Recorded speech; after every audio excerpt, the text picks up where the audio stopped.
Λοιπόν, πιστεύω ο φίλος μας εννοεί το σπήλαιο του Πανός. Το διάσελο του Πανός είναι κοντά στο Παλαιοχώρι, κοντά στην κεντρική Πάρνηθα και είναι μια περιοχή κοντά στη Βίλα Παπαδόπουλου. Είναι μια περιοχή που έχει καεί από το 2007.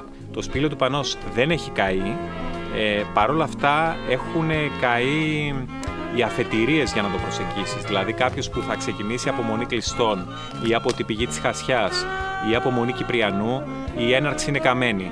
Όμως από το δασικό που λέγεται Κιάφα Καλαμαρά που είναι στη Χασιά και όλη αυτή η κάθοδος για να το προσεγγίσεις που είναι γεμάτο νεαρά ελατάκια έχει διασωθεί.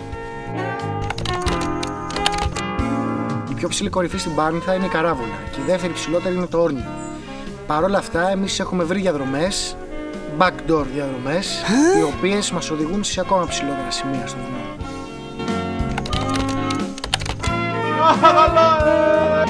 Γλιστράει στις γλιστροκουμαριές και μεγάλη προσοχή, ειδικά όταν είναι βρεγμένες. Γιατί πολλές φορές στο βουνό προσπαθούμε να κρατηθούμε από ένα δέντρο για να προετοιμάσουμε το επόμενο πάτημά μας, αλλά άμα έχει βρέξει, είναι τόσο γλιστερός ο κορμός του που είναι πολύ εύκολο να γλιστρήσουμε.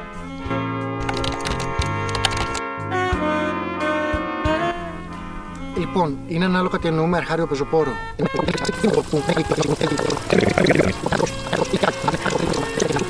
Τότε αυτή τη στιγμή το προτινόμενο μέρος είναι η Μόλα.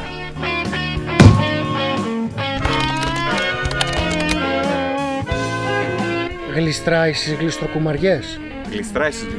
Γλιστράει στις γλιστροκουμαριές.